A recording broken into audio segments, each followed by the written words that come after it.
ब्रह्मचर्य का तात्पर्य सभी प्रकार के संयमों से है। यौनिक संयम के साथ साथ जैसे अनुशासन, कर्तव्य परायणता, नैतिकता, आचरण की शुद्धता एवं शुद्धता और पवित्रता, ये सारे के सारे संयम हैं और इन संयमों का पालन जो है वो ब्रह्मचर्य आश्रम के अंतर्गत किया जाता है। ये जीवन का प्रारंभिक समय होता है और एक बहुत ही महत्वपूर्ण समय होता है। इस आश्रम की व्यवस्थाओं के अनुरूप कोई व्यक्ति अगर आचरण करता है तो उस व्यक्ति के जीवन का समुचित विकास होता है। हम ये मानकर चलते हैं कि जिस बालक का ब्रह्मचर्य आश्रम के अंदर बहुत अच्छे से अपब्रिंगिंग होती है, वो ब्रह्मचर्य आश्रम में बहुत अच्छे से अपने कर्तव्यों का निर्वहन करके संयमपूर्ण जीवन यापन करके निकलता है, तो वो एक अच्छा नागरिक बनता है और एक अच्छे समाज और राष्ट्र को बनाने में अपना महत्वपूर्ण योगदान देता है। ये जीवन का पहला आश्रम है और उपनयन संस्कार यानी कि जनेऊ धारण करने के पश्चात बालक ब्रह्मचर्य आश्रम में प्रवेश करता है। अब ये उपनयन संस्कार की भी सभी वर्ण की अलग अलग आयु होती है। जैसे ब्राह्मण के बालक के लिए आयु 8 वर्ष है, क्षत्रिय बालक के लिए 11 वर्ष है और वैश्य बालक के लिए 12 वर्ष रखी गई है। तो सभी तीनों वर्णों के बालकों के लिए उपनयन संस्कार की आयु अलग अलग रखी गई है और इस संस्कार के पश्चात ही बालक ब्रह्मचर्य आश्रम में प्रवेश करता है। कपाड़िया ने अपनी एक पुस्तक marriage and family in India में लिखा कि प्रारंभिक अध्ययन काल जीवन का वह समय होता है जिसमें प्रचंड वेग होता है। युवा अवस्था है जिसमें प्रचंड वेग है, शक्ति है और उस पावर का प्रॉपर यूज अगर कर लिया जाए तो किसी भी देश, राष्ट्र और समाज को विकसित और समृद्ध बनाया जा सकता है। तो उस युवा की जो प्रचंड वेग है, जो युवा की जो शक्ति है, उस शक्ति का प्रॉपर यूज, उस शक्ति को एक प्रॉपर डायरेक्शन देने का कार्य ब्रह्मचर्य आश्रम करता है। हिंदू ऋषि मुनियों ने भी छात्र जीवन को इस प्रकार से नियंत्रित करने का प्रयास किया था जिससे कि उनके युवावस्था का विकास संतुलित रूप से हो सके, उनमें डाइवर्शन ना हो, इधर उधर बच्चे जो है अपने मेन मोटिव से, अपने मेन लक्ष्य से भ्रमित ना हो। बालक के शारीरिक, मानसिक और आध्यात्मिक विकास की दृष्टि से भी ब्रह्मचर्य आश्रम का विशेष महत्व है। जब हम शारीरिक विकास की बात करते हैं तो यहाँ आता है संयम में रहने पर बल दिया जाता है। बालकों को संयमित जीवन व्यतीत करने के लिए प्रेरित किया जाता है। जब हम मानसिक विकास की बात करते हैं तो उसमें आता है सच बोलना, पवित्र आचरण करना, गहन अध्ययन करना। इस प्रकार से सब इन व्यक्तित्वों के द्वारा हम मानसिक विकास की बात कर सकते हैं। हम किसी भी बालक का मानसिक विकास कर सकते हैं।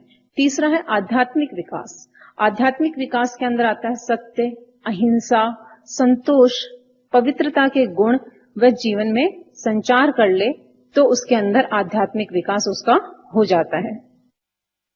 इसके साथ साथ ब्रह्मचर्य आश्रम के द्वारा समाज की जो सांस्कृतिक परंपराएं हैं उनको एक पीढ़ी से दूसरी पीढ़ी को हस्तांतरित किया जाता है। इसके अंदर विशेष रूप से ब्रह्मचर्य आश्रम सहायक सिद्ध होता है और ये आश्रम बालक को सादा जीवन, उच्च विचार, इस आदर्श की प्रेरणा देता है। यानी भौतिक सुख जो होते हैं उनको महत्व नहीं दिया जाता, इसलिए ये आश्रम बहुत ही इंपॉर्टेंट होता है। गृहस्थ आश्रम, इस आश्रम में व्यक्ति धार्मिक एवं सामाजिक दायित्वों को पूरा करने की पूरी कोशिश करता है, उस और आगे बढ़ता है। मर्यादा में रहते हुए व्यक्ति धर्म, अर्थ तथा काम नामक पुरुषार्थ को प्राप्त करता है। ये आश्रम जो होता है वो व्यक्ति के लिए भोग या विलास का साधन न होकर, भोग या विलास का काल न होकर त्याग से परिपूर्ण जीवन होता है जिसमें कि कर्म और साधना को विशेष महत्व दिया जाता है। कि गृहस्थ आश्रम के अंदर रहकर व्यक्ति जब ब्रह्मचर्य आश्रम में अध्ययन कार्य पूरा कर लेता है उसके बाद विवाह संस्कार होता है और विवाह संस्कार के पश्चात व्यक्ति गृहस्थ आश्रम में प्रवेश करता है।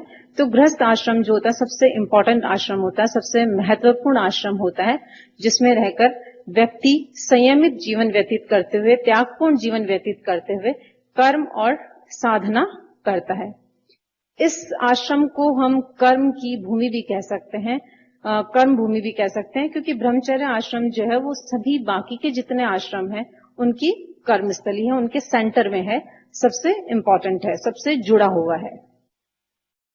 एक गृहस्थ का ये कर्तव्य होता है कि न केवल अपने माता पिता का, देवताओं का, अतिथियों का, अन्य प्राणियों के प्रति अपने दायित्वों को निभाए, बल्कि पवित्रता, सरलता, ब्रह्मचर्य तथा अहिंसा का भी आचरण करे।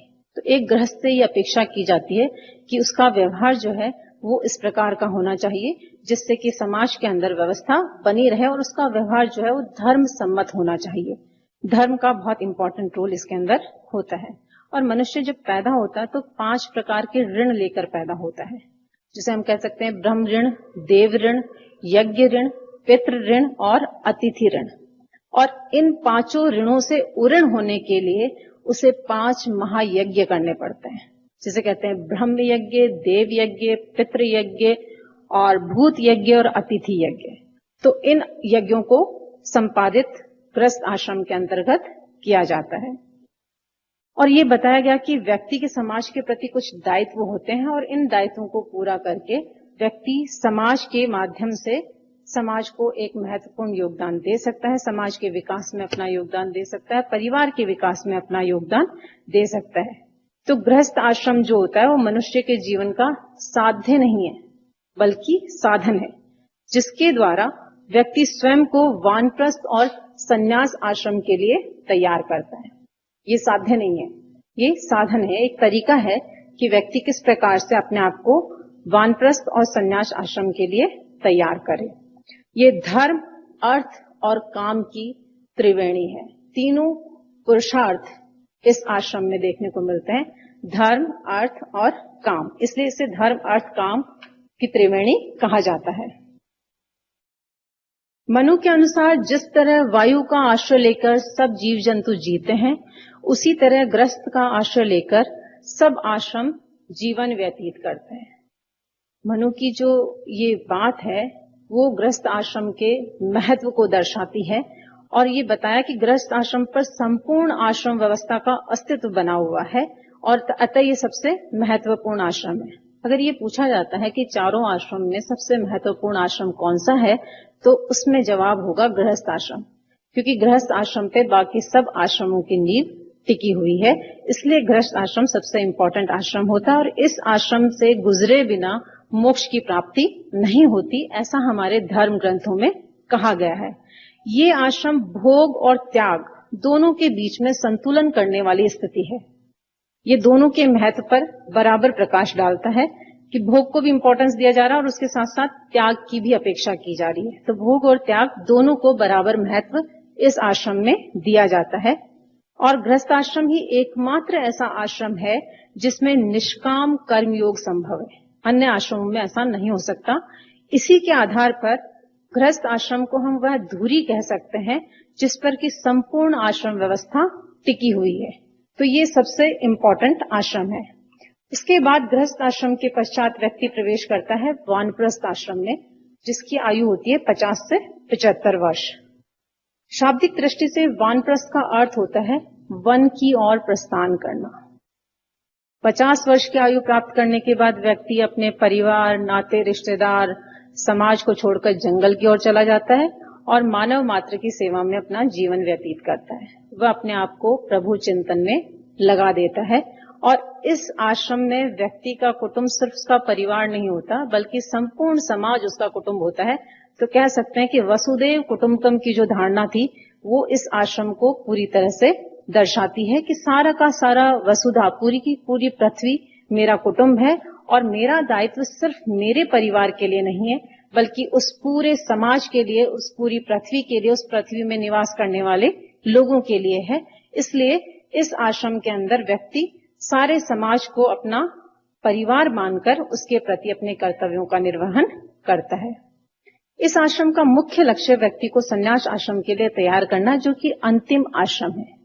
वानप्रस्थ आश्रम व्यक्ति को सांसारिक चिंताओं से मुक्त करके, क्योंकि तब तक वो अपने दायित्वों का निर्वहन कर चुका होता है, इसलिए व्यक्ति अपनी सांसारिक चिंताओं से मुक्त हो जाता है और उसमें संसार के प्रति विरक्ति का भाव आ जाता है और वह जीवन का अंतिम लक्ष्य जिसे कि मोक्ष कहते हैं उसको प्राप्त करने के लिए अपने आप को तैयार कर लेता है, उसकी तैयारी करना शुरू कर देता है, अपने आप को ईश्वर को समर्पित कर देता है और ईश्वर के भजन कीर्तन में अपने आप को लगाना शुरू कर देता है, क्योंकि उसे ये एहसास हो जाता है कि जीवन का अंतिम लक्ष्य मोक्ष है और उस मोक्ष को हम लोग ईश्वर की आराधना के बिना प्राप्त नहीं कर सकते।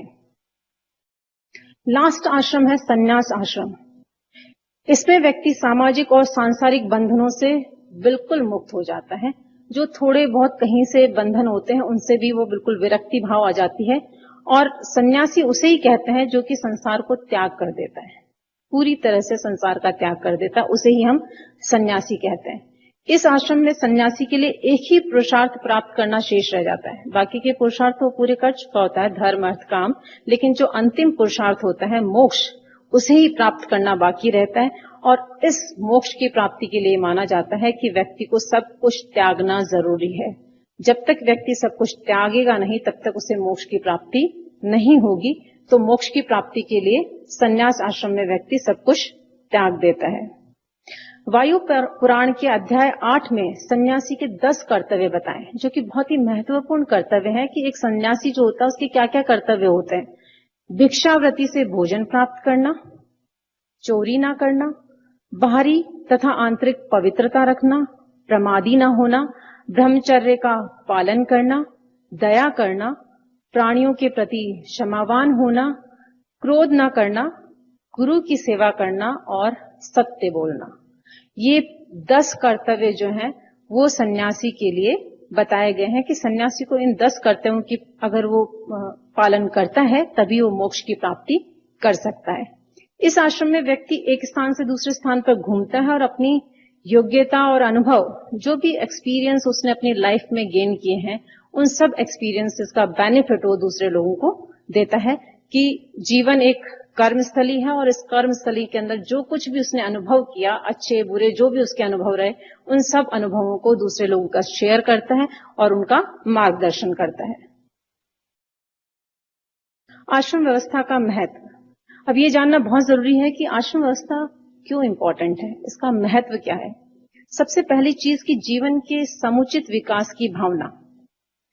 हम संपूर्ण मानव जीवन को उसके कर्तव्यों के आधार पर 4 अलग अलग आश्रमों में बांट देते हैं और हर आश्रम के अपने कर्तव्य और धर्म निर्धारित कर दिए गए हैं, जिससे कि वह अपनी आयु के अनुसार जो भी परिवर्तित परिस्थितियां हैं उसमें अपने जीवन के दायित्वों का निर्वाह करे। तो जो उसका संपूर्ण जीवन है उसके विकास के लिए एक भावना जो है वो वर्ण आश्रम या व्यवस्था के अंदर बताया गया है कि किस प्रकार से आश्रम व्यवस्था के अंदर व्यक्ति के हर आश्रम के कर्तव्य क्या है, धर्म क्या है और उनका पालन करते हुए उसके जीवन का समुचित विकास होता है। एक व्यक्ति के व्यक्तित्व का विकास उसके विभिन्न आश्रमों में किए गए कार्यों के आधार पर देखा जा सकता है, परखा जा सकता है।